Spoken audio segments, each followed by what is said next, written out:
Reflexionemos un poco sobre la historia. La sociedad actual, como está imbuida del chauvinismo de época propio de la teoría del progreso, se cree que lo sabe todo y que no tiene nada que aprender del pasado. Esto es una de las formas no solamente de menospreciar la historia como verdad y como conocimiento, sino también de despreciar a las sociedades del pasado y a las gentes del pasado. Pero cuando se estudia la historia se ve que hay muchos acontecimientos que se repiten y que incluso, aun cambiando las formas, mantienen una esencia común. Estoy ahora pensando en el hecho de Espartaco, la rebelión de Espartaco. Es un acontecimiento que lo conocemos muy parcialmente, solo por falta de fuentes, no llegaron las mejores que se hicieron, pero podemos estar seguros que mucho de lo que allí sucedió y lo que llevó a la frustración del alzamiento de los esclavos y también de mucha gente libre pero de condición modesta se ha repetido a lo largo de la historia en montones de ocasiones. Yo tengo en mi página o en mi blog mejor un análisis colgado del caso de Espartaco que lo vincula también a rebeliones de esclavos en Antillas y a otros muchos acontecimientos históricos, considerando incluso la guerra civil. Podría decirse que una lección de la historia que se repite a lo largo de milenios es que si la gente que está oprimida en su lucha no mantiene la superioridad política, intelectual y moral, no puede vencer, incluso aunque en algún momento pueda parecer que está venciendo, como sucedió en la rebelión de Espartaco en el primer año. Por tanto, aquí la historia nos da lecciones sustantivas y el no haberlas tenido en cuenta ha llevado, digamos, a sucesivos fracasos. Como decía antes, la teoría del progreso convierte el pasado en una ridiculez. Como progresamos necesariamente, pues en realidad todo el pasado es una cosa inferior, sin valor o con un valor limitado. Yo no creo eso. En realidad la historia no tiene una vía ni ascendente ni descendente, es una sucesión de acontecimientos, es la obra de los seres humanos y por lo tanto no se puede decir nunca que la historia sea ni ascendente ni descendente. Tiene momentos ascendentes y momentos que no lo son. Ahora mismo estamos en un momento descendente de la historia. Ver el presente como historia significa hacernos la pregunta siguiente: ¿qué pensarán del momento actual dentro de 500 años? ¿Cómo nos verán? ¿Qué juicios harán? Entonces esto nos permite complementar nuestra concepción de lo que está sucediendo hoy con una idea del futuro, con un juicio de lo que se dirá dentro de 500 años o dentro de 100 o dentro de 1000, suponiendo en un rasgo de optimismo que la humanidad exista dentro de 1000 años, que quizá habría que ponerlo en cuestión, ¿no? Pero si solo lo vemos como presente, si no tenemos esta perspectiva temporal, si no concebimos lo humano en sus tres acepciones temporales de pasado, presente y futuro, no podremos ni comprender bien nuestro presente ni proyectar nuestro futuro. En definitiva, el futuro no es el resultado de fuerzas impersonales de la historia. Es verdad que existen fuerzas impersonales y constantes, incluso en cierta medida leyes de la historia, pero lo que es más cierto de todo es que la historia es la acción de los seres humanos, la acción que se hace y la acción que se proyecta. El futuro es la acción que se proyecta, ¿no? Podemos elegir, podemos escoger los caminos del futuro. Y eso lo vemos bien cuando estudiamos acontecimientos del pasado, que vemos perfectamente cómo sucedió lo que sucedió, porque se escogió una determinada vía, se cometieron unos errores o se incurrieron en determinados aciertos. Pero si las cosas hubieran sido hechas de otra manera por los seres humanos de aquel tiempo, la historia hubiera sido distinta, ¿no? Por ejemplo, la revolución de la Alta Edad Media de los siglos 8-9 es un acontecimiento sustantivo. De ella, en realidad, proviene de la sociedad, del sistema de valores y muchos de los órdenes en que nosotros nos hemos movido. Es cierto que la modernidad está destruyendo lo que se hizo entonces, hace 1200 años, y esto ya está muy erosionado, pero con todo yo quiero seguir creyendo que lo que se hizo en la Alta Edad Media todavía tiene mucha presencia dentro de nosotros. La conclusión sustantiva y número uno para mí es que la historia tiene que ser estudiada, pero tiene que ser estudiada con una voluntad de verdad, la historia como historia y no como al servicio de la política. Yo más bien me inclino a que la política se desprenda en parte de las lecciones de la historia y no a convertir la historia en una repetición de lo que es útil políticamente al poder constituido en un momento dado. En ese sentido, la peor forma de manipulación histórica es, por ejemplo, la teoría de la historia hegeliana. Hegel lo único que hace con su interpretación de la historia es servir a los intereses de los poderes constituidos europeos en el momento en que se iba a iniciar la revolución liberal. Lo que él hace es magnificar al Estado. Entonces, toda su historia es un canto al Estado, ¿no? Por ejemplo, llega a decir esa absoluta majadería de que el Estado tiene una gran sustancia ética, pero bueno, ¿qué ética puede tener el Estado si es una máquina de fuerza, ¿no? La ética es otra cosa, ¿no? Ahí incluso contradice a Kant cuando define la ética como aquello que surge de la voluntad del sujeto, no de la imposición.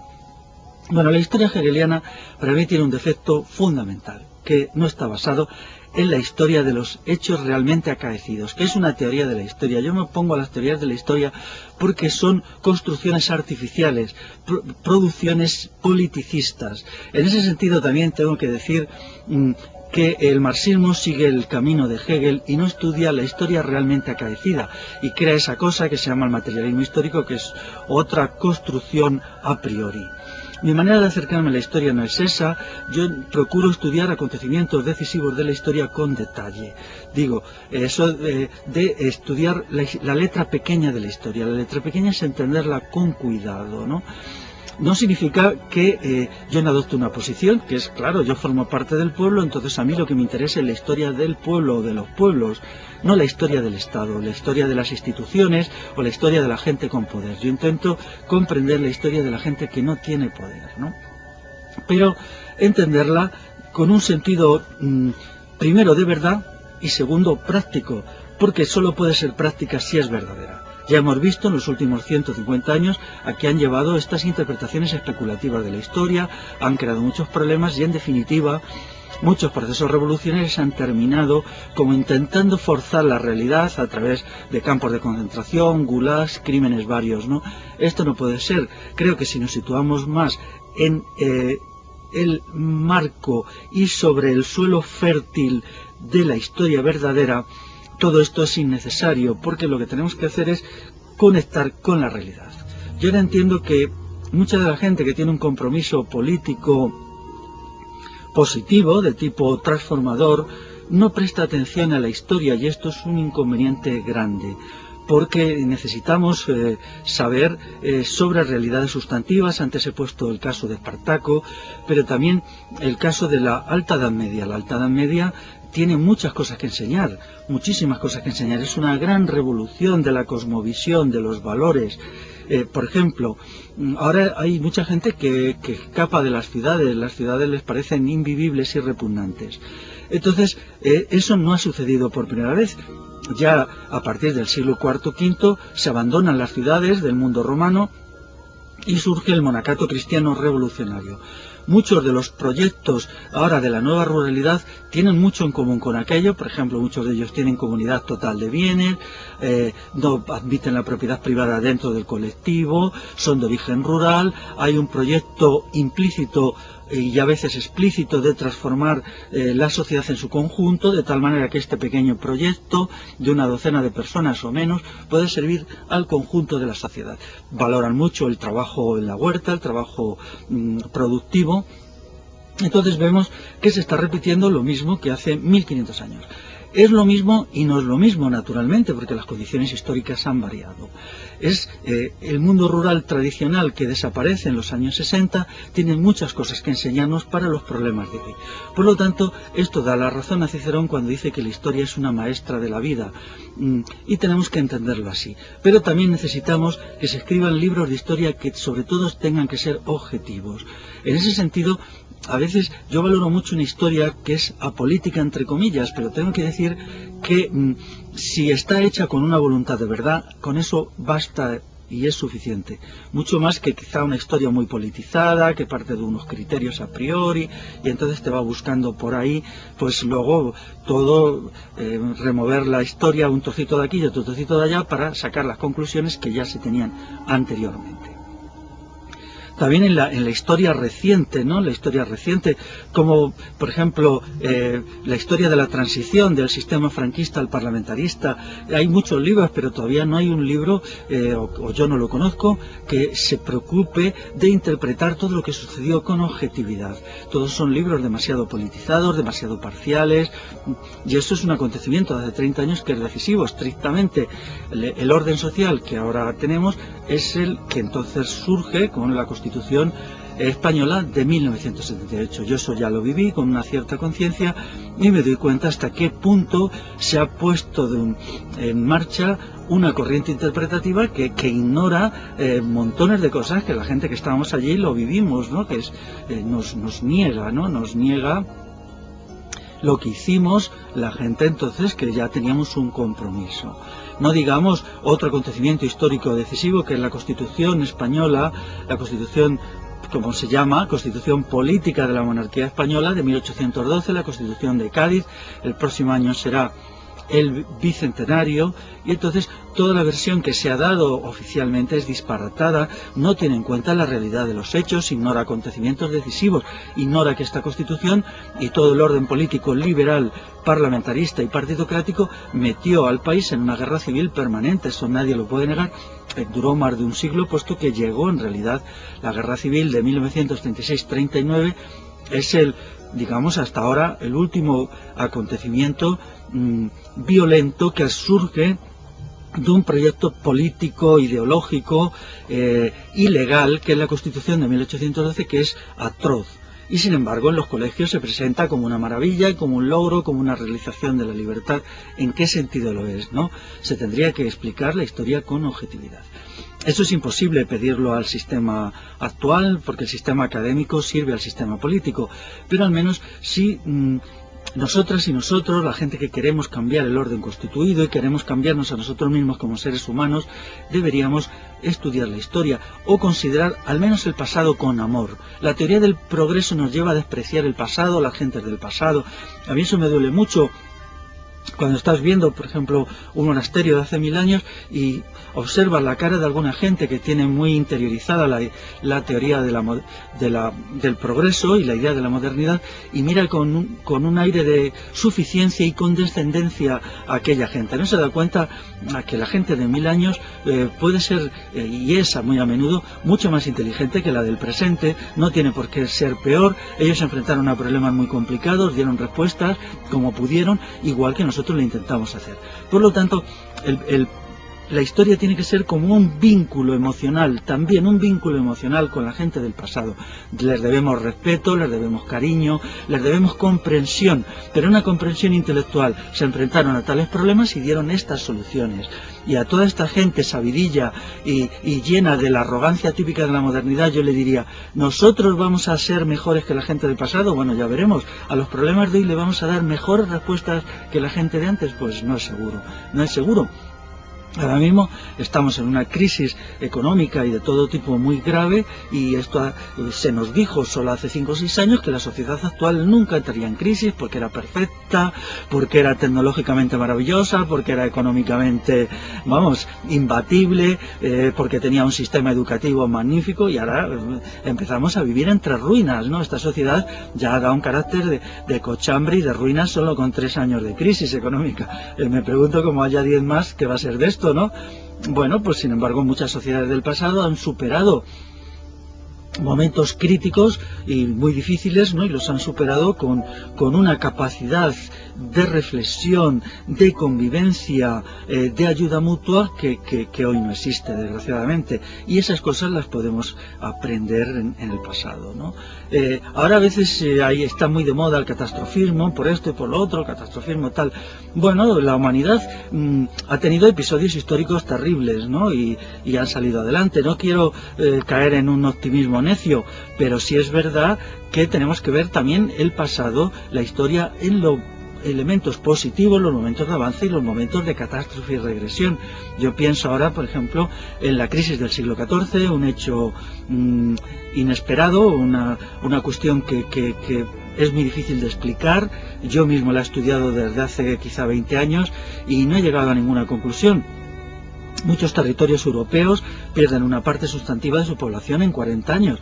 Achacarlo a la peste negra es una bobada. La peste negra, como mucho, fue una consecuencia, ¿no? Aragón se dice que perdió la mitad de su población y que nunca se ha recuperado de esta pérdida poblacional hasta hoy. Yo estoy bastante de acuerdo. En otros territorios se perdió un tercio de la población, ¿no? ¿Qué pasó ahí?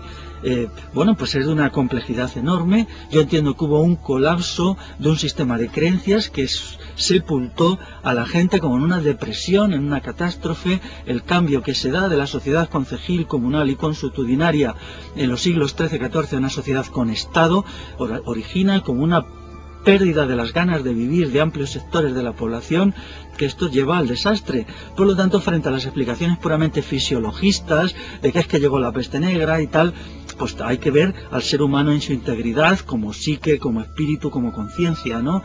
Hay muchos momentos de la historia en que lo que sucede es sencillamente que la gente dice, bueno, para vivir así no merece la pena vivir, entonces nos dejamos morir. Es algo así. Yo la conclusión que he llegado de aquel acontecimiento, que fue la mayor catástrofe de la historia europea, mucho peor, por ejemplo, que la crisis de Roma en el siglo III, que las invasiones de los vándalos, etcétera, ¿no? Es la gran catástrofe de la cultura europea, de la que nunca se habla y no nos separa tanto tiempo de ella, nos separa solo 6-7 siglos, ¿no? Entonces, estas cuestiones son muy interesantes, ¿no? Porque si se confirmara, que yo solo lo presento como hipótesis, mi idea de que el cambio de modelos de sociedad hace que amplios sectores de la población consideren que no querían vivir en una sociedad con Estado, o que aquello les creaba una depresión, pues esto aportaría una forma nueva de entender la historia, en la cual lo económico existe y es importante, pero no es el todo. Nosotros estamos obsesionados con los aspectos económicos de la vida humana, con el dinero, con la riqueza. Todo esto no es más que una parte de la ideología de la modernidad. Hasta hace 800, quiero decir, hasta 1800 la gente no lo vivía así tanto, no estaban tan obsesionados, ¿no? Y con los aspectos económicos, y dejaban más espacio a otros componentes sustantivos del ser humano, ¿no? Como la convivencia, las esperanzas respecto al futuro. ¿Qué sucede si una sociedad de repente pierde la esperanza? Bueno, pues ¿cómo afecta eso, no? Entonces, quizá la crisis del siglo XIV nos enseñara. Pero ya digo, también sería muy importante conocer objetiva y verazmente, y no las mentiras institucionales que se dicen sobre el paso del franquismo al parlamentarismo, que ha sucedido solo hace 35 años, ¿no? Hay otros momentos de la historia también muy fundamentales. Pero quería acabar con una conclusión. Estudiemos la historia, estudiémosla reflexivamente, neguémonos a teorías e interpretaciones de la historia. La historia en su conjunto, como totalidad de la experiencia humana, no puede ser teorizada y no puede ser interpretada.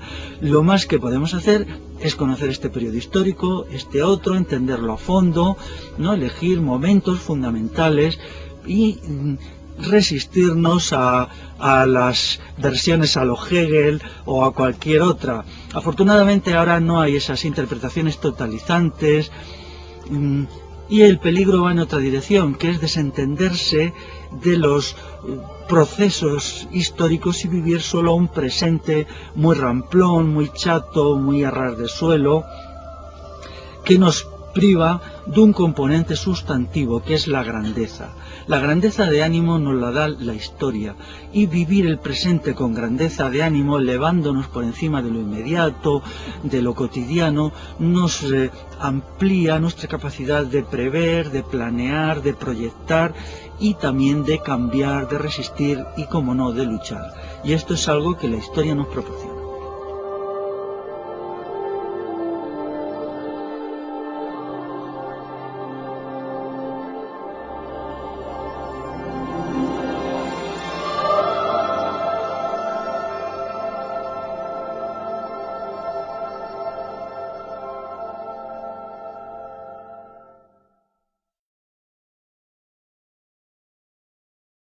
Gente que está oprimida en su lucha no mantiene la superioridad política, intelectual y moral, no puede vencer, incluso aunque en algún momento pueda parecer que está venciendo, como sucedió en la rebelión de Espartaco en el primer año.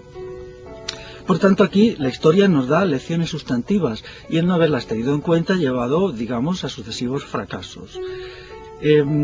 Como decía antes, la teoría del progreso convierte el pasado en una ridiculez. Como progresamos necesariamente, pues en realidad todo el pasado es una cosa, y lo que llevó a la frustración del alzamiento de los esclavos y también de mucha gente libre pero de condición modesta, se ha repetido a lo largo de la historia en montones de ocasiones. Yo tengo en mi página o en mi blog mejor un análisis colgado del caso de Espartaco, que lo vincula también a rebeliones de esclavos en Antillas y a otros muchos acontecimientos históricos, considerando incluso la guerra civil. Podría decirse que una lección de la historia que se repite a lo largo de milenios es que si la